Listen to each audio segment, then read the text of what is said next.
discussed the Caesar cipher, isn't it?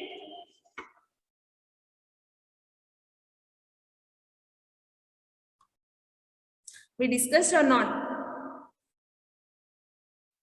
Yes, ma'am. Okay. So Caesar cipher, mainly what it is considering is the given plain text. So plain text is a meaningful sentence. Attack at dawn is a plain text. So always it uses key value as 3, some numerical value. Caesar cipher means always it is 3. Whatever the plain text is there, simply it will add 3 to each and every alphabet, and this is the cipher text. Simply it is substituting alphabet with another alphabet. So if you observe in this, how many times the A has occurred? So A is occurred in plain text thrice, isn't it? Thrice. So in first occurrence, A is replaced with D. Again, in the second occurrence, A is replaced with D. Third occurrence, A is replaced with D. Every time, A will be replaced with D only, because always the key value is 3. So this is one of the substitution technique. Caesar cipher is a substitution technique. And sometimes, so we can change the key. So instead of taking k is equals to 1, we can take k is equals to, instead of taking k is equals to 3, we can take k is equals to 1. Suppose if I take k is equals to 1, then what will be the plain text? Plain text will be A will be replaced with B, and T will be replaced with the U, and this will be replaced with U, and again A will be replaced with B, and C will be replaced with D, L, like that. Okay. So based on the key value, the ciphertext will be changed. So if we are going to change the key value, so how many possible key values will get? Total, how many possible key values will get? We'll get 26 key values, because there are 26 alphabets in English language. So k is equals to 1 to k is equals to 26. So if we change the key value, the numerical value, then that is called as the shift cipher. Shift cipher. Cipher in the sense the conversion of plain text to ciphertext, again ciphertext to plain text. So if k value is, key is ranged from 1 to 26, then it is a shift cipher. And if key value is a constant, that is 3, then this is called as a Caesar cipher. It's called Caesar cipher. Means, so Caesar cipher is a subset of what? Shift cipher. So Caesar cipher is a subset of shift cipher. You understood?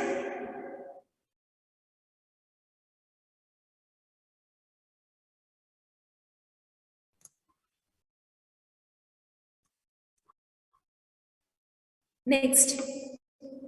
So coming to the another technique is also a substitution technique. So as I said, there are two techniques. There are two types of techniques. One is a substitution technique. The other one is a transposition technique. So in substitution, first technique is the Caesar cipher or the shift cipher. Second one is the simple substitution cipher. So in simple substitution cipher, what it is going to do is simply it will take plain text with all lowercase letters, and ciphertext will be represented with uppercase letters. And this key value is, it is not fixed to k is equals to 1, k is equals to 2, like that. Instead, some letter, suppose A is replaced with M. If A is replaced with capital M, substituted with capital M, so we can replace B with some other character, some other alphabet. Like I can replace B with F. Okay. And C can be replaced with E itself. Like that, we can replace any alphabet. So once A is replaced with M, so B should not be replaced with M again. Okay. So that is the possibility. So that is called as a substitution cipher. in substitution, we'll not take any fixed value for k. So if k is equals to 1, what will happen is, if a is replaced with b, and b will be replaced with c will be replaced with d, like that. So if we know the k value is 1, then automatically we can decrypt the entire plain text. Or we can decrypt the entire ciphertext, we'll get the plain text. So using the substitution cipher, if a is replaced with one alphabet, then we can choose another alphabet. We can choose another alphabet among the 25 alphabets, remaining alphabets. So like that, it will have the permutation among the total alphabets. Okay. So here some alphabet is replaced with some other alphabet, then there will be the permutation. So at the decryption side, what we need to do is, we have to take the inverse permutation. Okay, we need to take the inverse permutation. So we'll see just one example that. So this is the encryption function of the procedure. So here, the small case letters, the lowercase letters are the plain text, and the uppercase is ciphertext. So whatever we use the alphabet, suppose whenever I use A, so A, the corresponding cipher should be generated X. And if I use E, so it has to give H. So at the same time, the same will be given to the decryption side, inverse permutation. Means, so wherever, so A is replaced with X, substituted with X, right? So in the decryption side, X will be substituted with A. Why? Because receiver will get X, not A. So A is encrypted to X, so receiver will get X. So whenever receiver get X, so by decrypting, how the receiver will decrypt, decryption will be done with the corresponding letter associated with that. So again, A is associated with this X, so that decryption can be performed at the receiver side. So this is the simple substitution cipher. Okay, suppose if I have a plain text. So if I have a plain text like this, college is the plain text. Then by applying the substitution technique, and here we are using this one. So each and every alphabet is replaced with some other alphabet. This we can consider it as the key. Okay, then what will be the ciphertext? Give your answer in chat box. So if college is the plain text, what will be the ciphertext? So C is associated with Y. So here we'll get Y, and O. So O is associated with F. So F. L means B. Again B. E is associated with H. G. The corresponding ciphertext is O.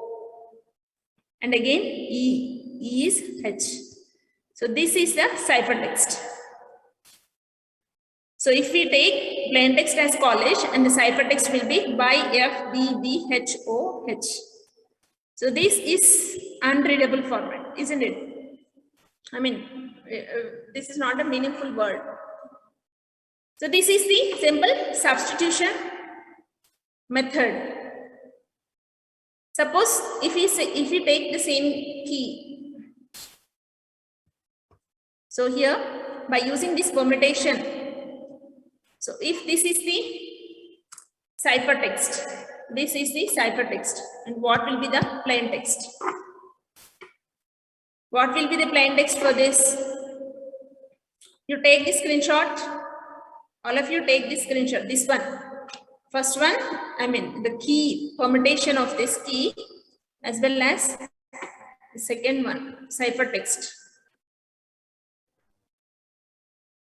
And find out the plain text.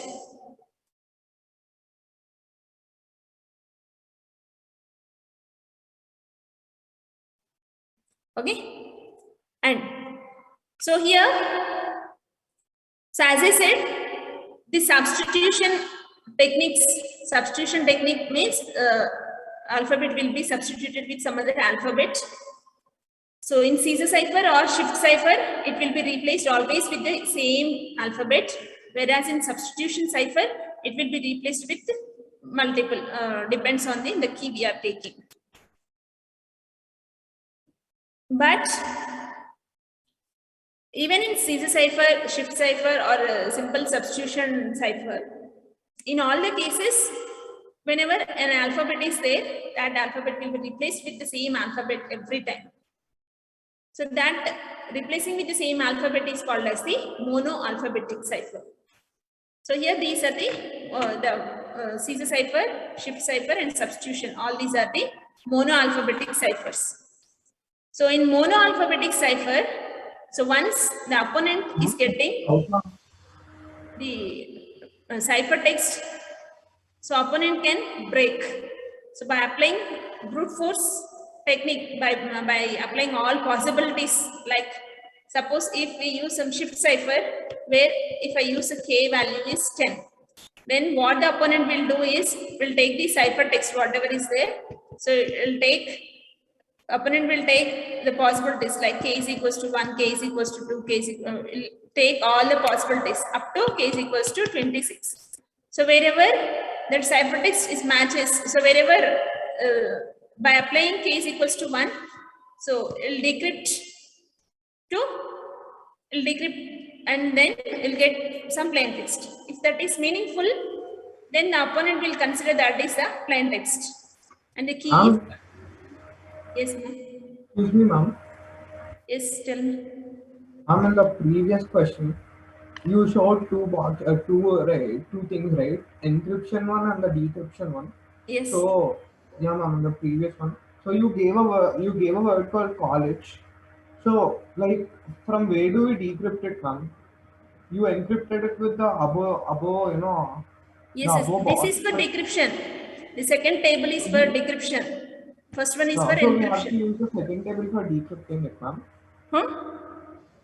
So now from college you encrypted it using the first row, ma'am. Yes. The first one. So how do we decrypt it back to the? What did we get for college? What did we get? Can you tell? Y G. Why? G, not G. See, in the encryption, you have to check this one, lowercase letters. O, the corresponding letter is F. For C, Y, and F, L means B. And this L means B. And this E means H. G means O. Ma'am, means while encrypting we need to use the lowercase letters, ma'am. Lowercase is plain text, uppercase is ciphertext. For encryption, you have to replace lowercase letter with uppercase letter. Okay, ma'am. And for decryption, uppercase letter should be replaced with lowercase. So how we'll get the plain text from decryption is, Y is there, right? So now it will go to the decryption. So Y is replaced with C. What is the corresponding character? C. So Y will be replaced with C. F. So what is the corresponding character with F? That is O. And for B, L. Got it, ma'am. Okay. Thank you, ma'am.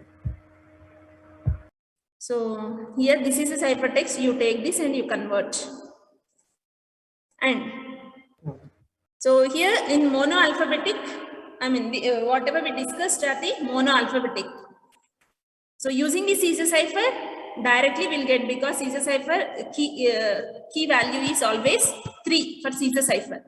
For shift cipher, it will be from k is equals to 1 to 26. In substitution, it all depends on the key we are going to take. So here for monoalphabetic, the opponent can break and can get the plain text. Compared to the substitution technique, whatever we discussed till now, this one. So this is somewhat complex compared to the Caesar cipher and shift cipher.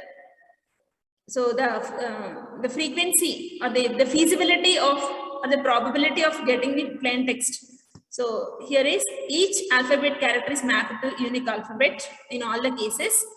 And if we use the what substitution technique, then this is the probability of getting the plain text. So we can use all these possible permutations, because here in the substitution, so in this case I'm using like a value, a is replaced with, we are substituting a with x. In another case we can substitute a with n, and in another case we can substitute a with y. So like that there are 26 alphabets, so the total possibilities will be 26 factorial. So that is why this simple substitution cipher is complex compared to the Caesar cipher as well as the shift cipher. So this is the possible permutations. The sender can make these many permutations, and the opponent has to try all these things in order to get the plain text. So brute force is infeasible. Brute force means trying all the possibilities. Opponent will take the cipher text and will try all the possibilities by assuming that it is done by encrypted by using the simple substitution cipher. So here it is infeasible. Why? Because it has the these are the possible permutations. 26 factorial is there. And the substitution cipher is insecure against the frequency analysis. So what is meant by frequency analysis is, so though it is infeasible, so because the length is very large, the combinations will get 26 factorial combinations, still opponent can guess the plain text. How? Means here by using the frequency analysis will be there. What is meant by frequency analysis? See, in this we have used polish, right? So wherever L is there, this L is replaced with B. Wherever L is there, L is replaced with B. So opponent will check the cipher text, and opponent will see how many repeated alphabets are there. So every time with the repeated alphabet, what the opponent will do is, will replace the maximum, the frequently used, the alphabets which are more in that particular word. So opponent can replace with some other alphabet. So generally in English language, the frequently used alphabet is small e. Okay, I mean E. E is the mostly used alphabet, and T, I, A. So these are the mostly used, will get more occurrences. So whenever the opponent gets like capital B many times, then opponent can replace with E or I or T or A. So like that, because every B is nothing but E only. In this case, every B is nothing but L. So once this B is replaced with L, so opponent will get 2 letters. So once opponent identifies 2 letters, the 2 letters are LL, and the word length is 7 letters, then easily he can find, so he can guess the plain text. So that is called as the frequency analysis. So once the opponent tries to replace each and individual characters with the corresponding alphabets, so our opponent can easily get the plain text. So that is the drawback of this mono-alphabetic ciphers, whatever, Caesar cipher, shift cipher, or simple substitution cipher, all these will have the same drawback. So in order to overcome that, we can use the other type of cipher, that is called polyalphabetic cipher. So polyalphabetic cipher means, again, it is a substitution technique. So every alphabet will be replaced with some other alphabet from the set, 26 alphabets. But so here,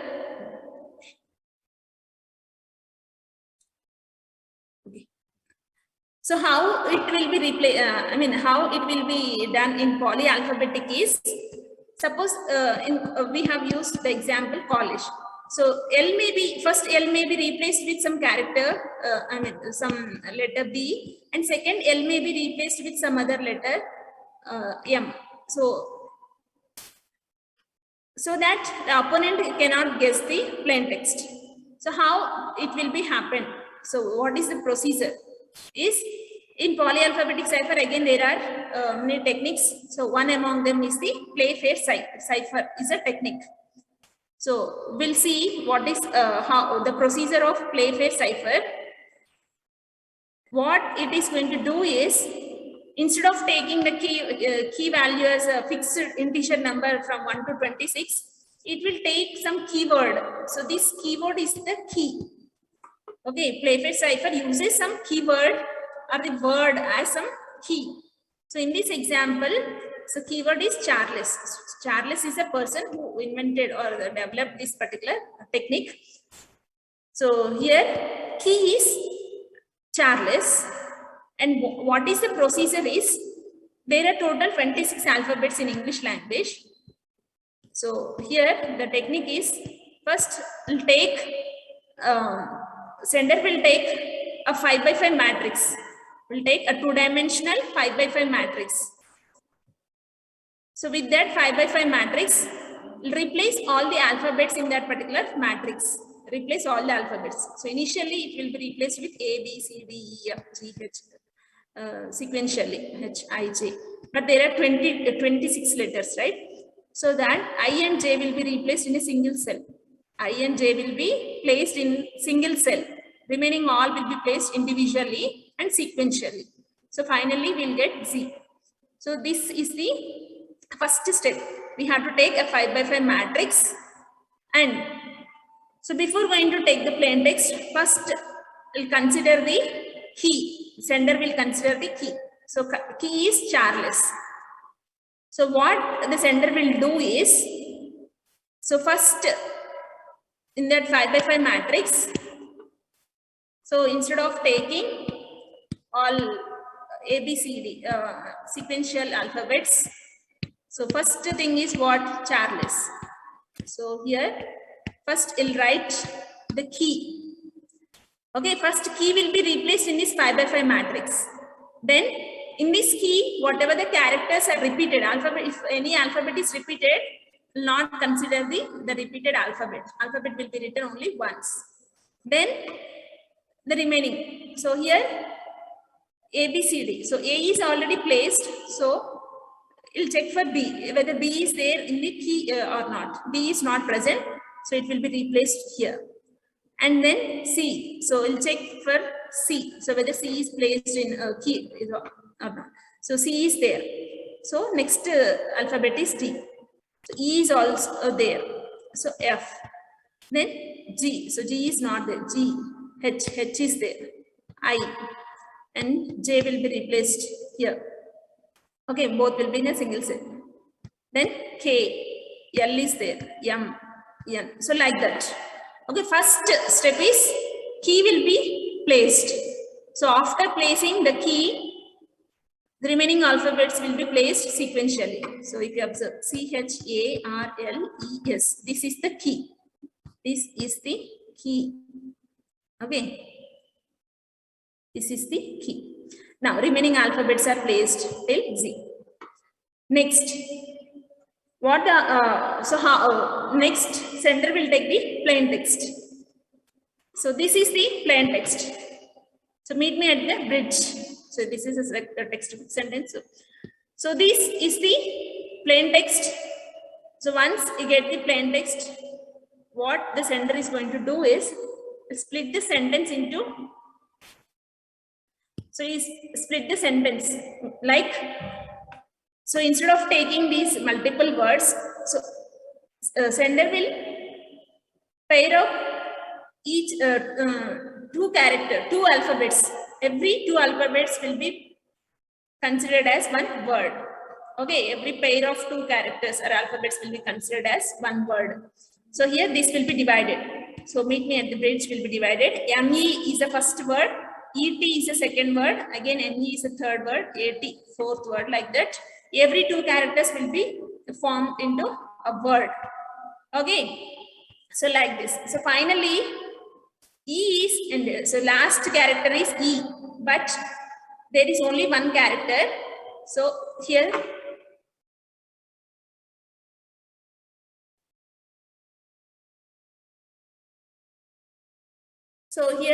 the last character is E, so there is no other character. That is why it will be replaced with a dummy character. So here X is the dummy character. Understood? So X will be replaced with the dummy character, and then so after dividing like that, the sender will check in this divided text in this set of words, is there any word which has the same characters? So ME, both are different alphabets, ET different, ME different, AT different, like that. It will check for the, is there any same alphabet? Suppose if we take college, CO will be divided. CO will be the first word, LL will be the second word. So whenever a word contains these two same characters, again that should be divided. So how? So if you see this one. So balloon is there. If balloon is there, so balloon will be divided like this. BALLOO, BALLOON. So N and X will be added. That is a different case. So what it is doing is first BA, two different characters. LL is there. So when both are same, what it is going to do is it will insert a dummy character here. Again, in between, it inserts the dummy character. Then LX will be one word, and this L will be joined with the next word. So LO, it will become LO. So BA, LX, LO, and this O will be joined with N. So then there is no use of this dummy character. Like this, it is going to divide the plain text. So this is the procedure. First, plain text will be divided into a pair of alphabets. After dividing, if there is any word with the similar, same alphabets, it will insert the dummy one. If the last word has only one alphabet, again it will add the dummy word, dummy alphabet to that. Once it is done, the division is done, it has to create the ciphertext. So in order to create the ciphertext, what it is going to do is, so we'll take this example only. The first one is ME. Okay, first one is ME. It will check whether these two are in the same row or not. Actually, we have written this matrix, right? Using the key, one matrix was created. Now, after dividing the plain text, it will check. So the thing is, ME is the first pattern.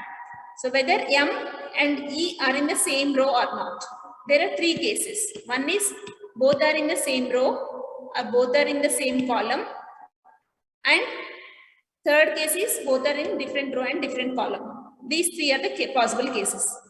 So first it will check for whether they are in the same row. So if they are in the same row, what it will do is, it will take the next character. The ciphertext will be like, suppose if there is instead of ME, because M is there in the third row and E is there in the second row. So this is the third case. ME is placed in the third case. So we'll go with the first case scenario, same row. Suppose if the plain text is AR. Okay, plain text is AR. Then what will be the ciphertext is, simply it will take the next right side character. Simply it takes the right side character, that is R. So here A will be replaced with R and R will be replaced with its right side character L. Now RL is the ciphertext. Suppose assume that plain text is RL. Plain text is RL, then R will be replaced with L because it is right. L is right side. This L is the last character, so it will be replaced with C in a circular manner. So L is replaced with C. Now LC is the ciphertext. So this is for same row characters. Now second case is same column. If both are placed in the same column, suppose example, if I take G and B is a plain text. So both are in the same column, that is the first column. Then it will take the next character, next alphabet. So the next alphabet to G is O and next alphabet to O is B. So this will be the ciphertext. Or if I take G and B, so next alphabet to G is O and next alphabet to B is, again it will go to the circular fashion, B will be replaced with C.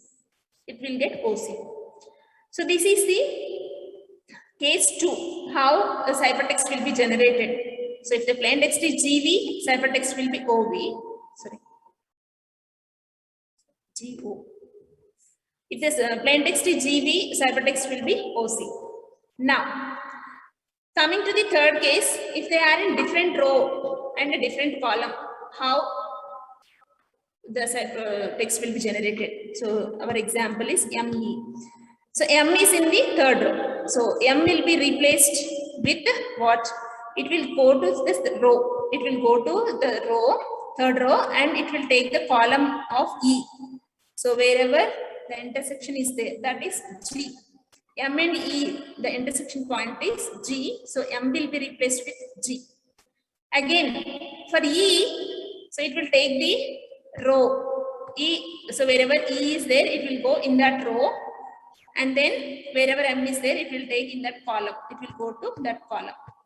The column intersection is D. So this is D. So now M and E will be, the corresponding substituted with M and E will be substituted with G and D. So this is the ciphertext. This is the plain text. So corresponding ciphertext for plain text ME is GD. So this is the procedure. So these are the description. This is the description. So we need to use the dummy character. So if two are the same characters, it should replace the dummy character in between, insert the dummy character in between. And if two plain text symbols or the characters have same row, so we need to follow that procedure. For same column, we need to follow the procedure. And if they are replaced in a different letters and the other column, then how it will be encrypted. So this will be the ciphertext. If we go through the, so we have encrypted, right? So ME, we have, what did we get?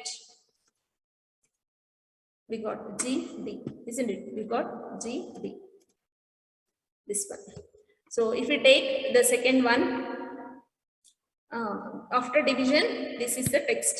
Second one is ET. Second word is ET. So ET will be replaced with DO. So like that, it will be replaced. So this is the Playfair cipher. This is the procedure of Playfair cipher. It will take a 5x5 matrix, and the key is the keyword or some word.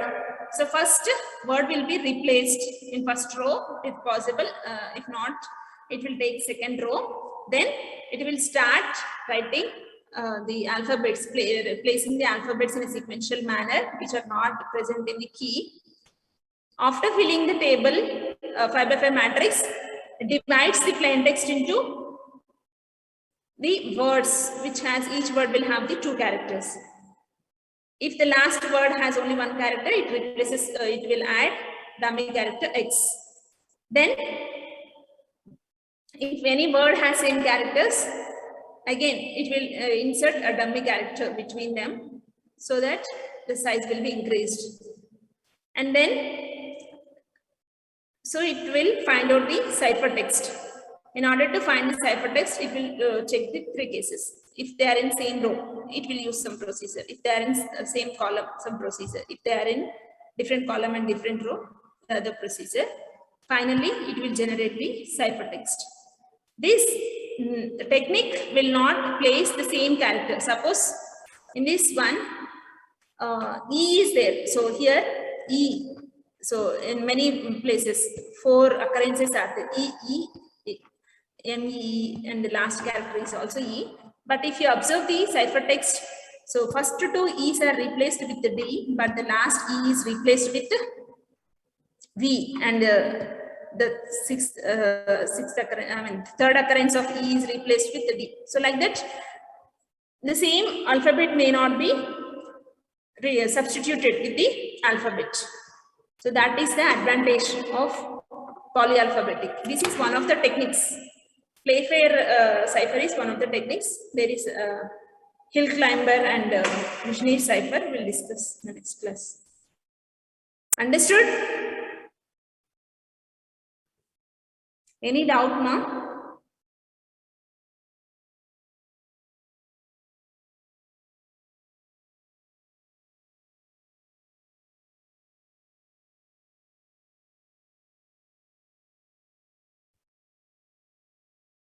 Okay, you can leave. Thank you.